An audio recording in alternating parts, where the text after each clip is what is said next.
A big thing about this quarter is how frequently it felt like Christmas with the big announcement hubs. We got a great Nintendo Direct and a great DC fandom, all with stuff I can't wait to sink my teeth into. But overly anticipating the future is one of my greatest weaknesses, so let's slow down and focus on the here and now, the stuff we already have, and appreciate the little things. Star Wars Visions is a collection of short films self-contained within the Star Wars universe, each tackled separately by a different anime studio, encouraged to add their own flair and trademarks to an aspect of Star Wars they wanted to explore. And while this style of anthology sometimes elicits an unfavorable reaction from me, as I've witnessed how the likes of the ABCs of Death and Love, Death, and Robots seems to motivate an ideal of obnoxious one-upsmanship, the mutual and wholesome love for all things Star Wars within every installment of this compilation dispels any such concern and leaves viewers with some unforgettable experiences. The series of shorts complement one another beautifully, creating peaks and valleys of tone and emotion. The moment you're uplifted by the optimistic Toby, you'll be brought right back down by harrowing villains like the Elder. And if the sort of heartbreaking story of La Pinocho leaves you too sore, the cheerier tone of Tatooine Rhapsody is the perfect palate cleanser. I feel the divide that best displays the variety found within Visions can be split between The Twins, which is a Star Wars duel made by Studio Trigger and precisely what it sounds like and precisely why that would be bombastic and great, versus the moody, intense tones of The Duel, which for my money could hold a candle to the most legendary of classic samurai movies. These are great bite-sized perspectives of one of the biggest fandom universes ever, and the end product is among the best case scenarios for that. Lounge yourself in front of a screen with some blue milk and let the hours fly by with this ensemble.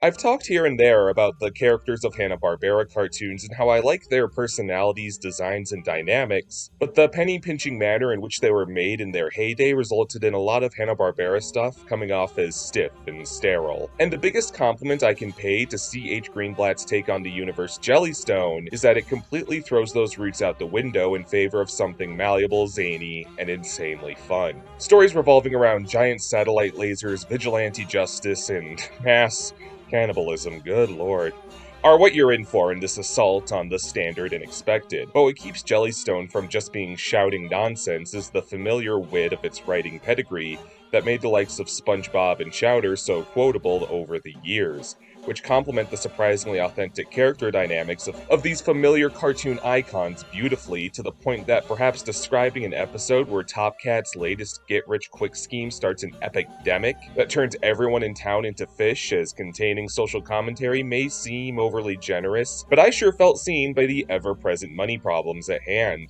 You probably know by now if this show is for you or not. It's Yogi, Jabberjaw, and Snagglepuss as you've never seen them before. Funny. Speaking of topsy-turvy cartoons from HBO, I also want to shout out Aquaman, King of Atlantis. The kind of thing that feels tailor-made to piss off fanboys, and this is complimentary, a crude art style, bringing to life some truly funny expressions and character animation, feeling like a surreal Adult Swim cartoon in an accessible superhero package. Both of these shows are migrating into Cartoon Network's Acme Night block, and if they're a sign of things to come, I may feel warmly welcome to network cartoons for the first refreshing time in years. No More Heroes 3 is audacious, presumptuous, cheap, rough around the edges, antiquated, crass, nonsensical, inconsistent, vainglorious, incongruous, and it's my favorite game of the year so far. I'd be remiss not to acknowledge all of those shortcomings, but the reality is you can be all of those things as long as you're taking big enough swings that pay off when it matters, which No More Heroes 3 does while retaining the unforgettable characters and landmarks that made its predecessors so great. And it's this game's charisma and engaging grasp that gripped me every strange step of the way as it shifted from genre to genre on what appears to be a pure whim. As boss battles are bookended by grindhouse-style openings and dramatic anime EDs, it's the endearing characterization of Travis and the gang and the sense that these bizarre framing devices are the 3D lenses with which they see the bizarre world they fight through that keeps the casual podcast-esque movie conversations the characters randomly expose you to from feeling utterly meaningless and in fact feeling like a really pleasant respite from the violence. This is to say nothing of some of the most intense boss battles I've enjoyed this year, complemented by a pulse-pounding combat system that can flip the table completely with one lucky move. and turn a disastrous attempt into a blood-drenched triumph. It's character action, it's a shooter, it's horror, it's alligator rodeo, it's racing, it's musical shares, it's No More Heroes 3, and I wouldn't have it any other way. That last segment probably painted me as some kind of counterculture shut-in, and that's only kind of true, as I do hold some penchant still for modern pop music, no artist of which has made me feel as enriched recently as the one and only Dua Lipa, described as the new queen of disco, which is a title that was tailor-made to bring me to my knees. Even if Future Nostalgia wasn't one of the best dance songs I've ever heard, Dua has her finger on the pulse of the generation that has their eyes on her, whether it's her music video for Gravity being made in awe-inspiring homage to 90s anime, or her duet with Sir Elton John to create the catchy yet bittersweet collaboration Cold Heart, coupled with a mesmerizing stop-motion music video. And it was this union with my favorite musician from before my time that cemented Dua as my favorite of today. An industry earthshaker who truly changed my perception as to how uplifting and satisfying pop music can be.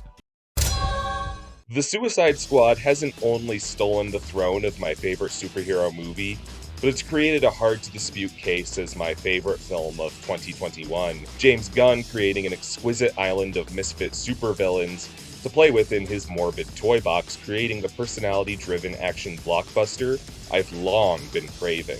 The Suicide Squad leans into every element of comic book movies that's become prominent in recent years, but never failed to subvert my expectations while not necessarily sacrificing those strengths of the genre in the first place, taking full advantage of its R rating to create some phenomenal confrontations and payoffs. This isn't a movie that will quickly let you forget the squad consists of lowlives and criminals, as characters will literally have competitions as to who can more impressively kill civilians, and still ultimately have you rooting for them, proving rather thoroughly how committed James Gunn is to exploring these once downright punchline adjacent costume cads. I just fell fully in love with every bit of character interaction here, how the mercenaries themselves react to life and death situations, and how the operators from HQ take bets on their fates and invest themselves in the stakes of the mission. Propped even further by the movie's excellent casting down to the most minor idiosyncratic character, if it sounds like I can't stop pulling at things to praise about this movie, it's because I can't, and you likely haven't heard the last of me singing its praises. Also, if you are curious as to the comic book origins of esoteric characters like Savant, Blackguard, and Weasel, I'd hardly recommend the tie-in comic book compilations, The Suicide Squad Case Files, which collect and curate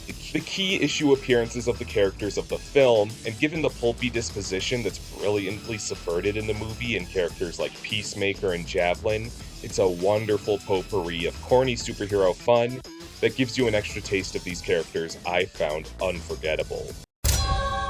If you were paying attention to what the internet was watching this fall, you might have seen the title The White Lotus float around, and be confronted that despite the volume of discussion around it, no one seems to be able to succinctly say what it's about. And frankly, if you asked me to tell you what it's about, I'd be similarly bewildered.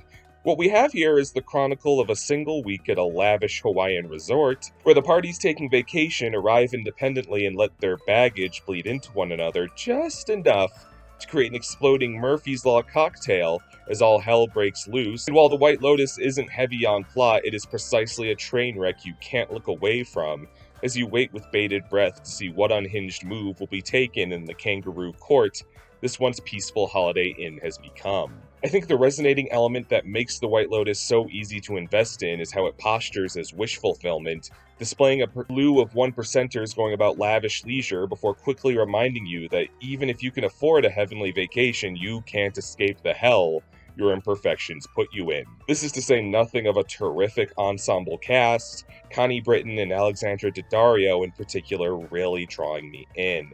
This is the kind of trash-stige TV that lends itself well to an involved binge. As like a pleasant vacation, I found it wrapped up before I even realized, and I took some souvenirs and free hotel soaps with me in way of fond memories of it. Imagine you've been able to ride a bike as long as you can remember, to the point that it goes like clockwork every time. only for your bike to one day turn into a solar-powered pedal goose boat.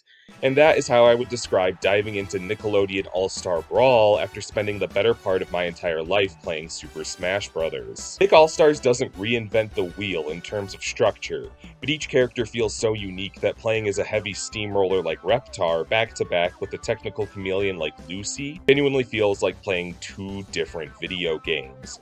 A truly devoted crew of developers turned what could have been a soulless cash grab with a small budget into a robust brawler that asks a surprising amount of strategy of you. Whether you're using Helga Pataki's unconventional kit to narrow foes right where you want them, or the surprisingly cerebral keep away and punish tactics of Nigel Thornberry. And while all this aforementioned bargain bin funding has caused the game to have some noticeable cut corners, this is immediately compensated by the clear enthusiasm for Nickelodeon's diverse cartoon ensemble that allows for a plethora of fun and nostalgic touches, and the likes of which make me recall and appreciate long unspoken gems like Ah Real Monsters and Cat Dog just as much as modern classics like The Loud House. If the corporate draw and rather small-scale overall package of this game has you apathetic, which is beyond reasonable, I can't emphasize enough that as someone whose favorite genre has been fighting games since I was a kid, this is the most entertained and fascinated I've been with an all-new fighting game in a long time. An ocean of depth that is expertly conveyed in a way any casual SpongeBob fan could find themselves engrossed with. As a high schooler in the 2010s, I grew up on Jake and Amir, college humor's Abbott and Costello, whose lightning-fast writing and infectious disposition was a long part of my comedy playlists. Despite the series being out of commission for several years now, the real-life Jake and Amir have just reclaimed the IP over their fictionalized selves, and returned when the world needed them most. Jake and Amir are a perfect duo for covering current events from a lighthearted point of view, in a manner that makes them feel like a classic comic strip character. Jake's ego and Amir's eccentricity making it hard not to think of them associated with huge disasters, attaching a levity that makes for satisfying satire. And seeing them lampoon coronavirus, NFTs, and the modern podcast landscape in 2021 is something I didn't realize I needed. Jake and Amir have been Jake and Amir for upwards of a decade, and after all this time, they've still got it. Come From Away is a musical that daringly asks, what did Canadians think of 9/11? Jokes aside, this is actually a pretty stunning true story of an extremely modest island in Newfoundland finding itself populated by displaced airline passengers when multiple planes were ordered to abruptly land right after the September 11th attacks. And what follows is a life-affirming story of neighborly camaraderie that really moved this viewer. The show relies on very minimal atmosphere, a choice that's for the best given how gripping the music is, both narratively and emotionally, carrying a viewer from number to number in a way that feels like a wholly seamless musical experience, as opposed to a track-by-track show. Apple TV was kind enough to bestow a recording of a live performance, and even through my screen, the really soulful performances shine in every capacity. And in a quarter that seems congested with clownish endeavors giving the musical arts a bad name, I feel utterly vindicated by Come From Away, blowing its competition out of the water without stunt casting or a studio budget, just a secondhand recording of a musical in its ideal stage set form. You may recall last spring when, just in time for us to all stay home, we had a choice between two games released on the same day, and I chose to poison my brain with Animal Crossing New Horizons, and I haven't been the same man since falling down that ravine. That said, I always had a pin in the notion of checking out the alternative in way of Doom Eternal, and I thought the establishment of the game's PlayStation 5 update would be the perfect opportunity. I'm really bad at shooters, but this felt like a great stepping stone as it blends elements of character action and even platformers into its long stretches of carnage. A lot of Doom Eternal's fun is the cathartic, gory combat that lets you go completely hog wild with shotguns, explosives, and chainsaws. But it quickly establishes the need for some real technique, which can feel downright overwhelming at first, but the enemy placement and timing of the game quickly turns it into a brutal dance. And when you've mastered the balance of shooting, punching, and maiming in the right place at the right time, you'll feel like a true Doomslayer. I also love the atmospheric touches on how tactile Doomguy's adventure is, as you see him very personally executing Hell Priests and collecting ancient artifacts. Making a silent protagonist like the Doomslayer feels strangely easy to imprint on. What a good game! I'm glad I finally caught up. You guys see that Animal Crossing DLC update? It looks really good. I've spoken a lot about my anime upbringing raised by 4Kids TV, and one proponent of that era of my repertoire I haven't had a chance to discuss yet is Shaman King, which always felt on the more serious end of the 4Kids library, even with its localizations. That said, outside of that adaptation, Shaman King seems to have stepped out of the attentive eye, unheard from until it was announced that the anime would be getting a redo this year. Shaman King takes place around a tournament between shaman who fight with the aid of guardian ghosts, ancient spirits of samurai, warriors, and magical creatures. A broad range that means any dead being from any era can appear and add an eclectic flair you wouldn't find in every shonen. It's interesting to see the more mature and fleshed out version of something great from when you were a kid, like doing a dance you're familiar with to a live orchestra as opposed to some old recording. I love Shaman King's characters, from the snowboarding environmentalist Horo Horo to Yankee delinquent turned shaman Ryo, as well as laid-back main character Yo himself, who makes friends with his enemies and expands his shonen good boy family like any good MC should. And since this show, however nominally, has ghosts, I have filled my Halloween quota for this fall. Woo, we were cutting it close there. At the end of a long line of dubious horror endeavors I tackle every October, none persisted with me quite like Last Night in Soho. Edgar Wright's bombastic inclinations as a director applied to a glitzy and gorgeously shot London setting, housing a narrative that switches between the contemporary era and the 1960s through the lens of a young lady who can ostensibly channel the memories of the spirits of the dead, who uses this ability to experience life as a performer of the Baroque pop era named Sandy and the dark shadows that follow her. I could recommend a lot about this movie, from Wright's always exceptional aesthetic choices, the unforgettable performances from leads Anya Taylor-Joy and Thomasin McKenzie, to the downright hypnotic dance sequences that often crescendo into truly shaking features of horror. But above all, I think this is an exceptionally smart movie. A lot of people will cue into the social commentary, but I think that's one layer of a movie with far more potent business in what it has to say about nostalgia and the toxic romanticization of a bygone era, reckoning with the notion of the privilege apparent from vying from a time you never experienced firsthand before you get a chance to walk a mile in the shoes of a denizen of that time and see just how messed up it was, and perhaps more shakingly, how little things have changed. I think there's a clear line between something that wants to emulate a style and aesthetic, and one that captures such elements with an authenticity and commitment that ties perfectly with the story being told.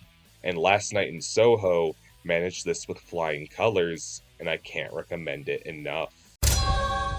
It's been a handful of years after the final fall of the Shredder at the hands of the Teenage Mutant Ninja Turtles. All is well until a ghost from the past appears in the form of the Shredder's vengeful descendant. Blood is shed, and 3 of the 4 famous turtles fall dead. The survivor, disgraced and terrified, goes into hiding until he rises again as the Last Ronin, donning a black mask to hide his identity from his seekers and the reader. The Last Ronin goes on one final mission, gathering all 4 of the iconic weapons carried by himself and his brothers to seek out his revenge on the warrior that killed his family. Followed and motivated by the memories of his brothers, he takes the battle to a dystopian New York to settle the score with the Foot once and for all. This is the premise of The Last Ronin, a new sky-high standard among Ninja Turtles comics, with gorgeous art and a brilliant, heart-wrenching story of retribution and grief. And while it seems laughable to apply such heavy themes to the pizza-loving Turtle brothers, there has always been an ample mine of heart in this team's bond as an unconventional family. And seeing one last survivor navigate the dread that comes with such a disposition works phenomenally well as a dim, bad future arc.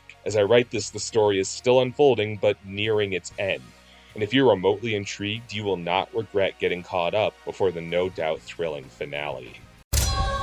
Now, my last topic is Deltarune Chapter 2, and to be blunt, I notice everyone on the up and up has been pretty hush hush over details, so like I said, this is the last part, and if you don't want slight spoilers, you can just consider the video over.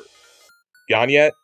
Alright, I've always been into Undertale very casually. I dig it, but it was never a huge thing for me the way it has been for so many people. The new characters and dynamics introduced in Deltarune felt like a step closer to my palate. Susie and Ralsei are my favorite characters Toby Fox has ever made, but it also had some pilot episode syndrome where we had to get to know the characters in new circumstances, and it's hard for characters to thrive in a setting like that, which is why I was delighted by Chapter 2 of Deltarune, allowing a brand new story in a starlit city aesthetic I adored, led by these characters I was aching to see again. This is all framed by an incredibly memorable new villain in form of the Queen, the boss battles with whom I've been preparing for with my Punch-Out replays for ages. Above all, this is the installment in which I feel Fox's distinct style of multi-path turn-based RPG really shines, and with new characters adding to the mechanic in brilliant ways, helping me realize how infectious Deltarune's style of combat truly is for the first time. If this was just a taste of what's to come, I think we're in for a continually unforgettable ride. Thanks again for watching. The Fall Little Things video is always great because it's precisely what transitions into my favorite time of year, the chilly stay inside holidays, and I hope you enjoy them as much as I do. Until next time and next video, have a wonderful day.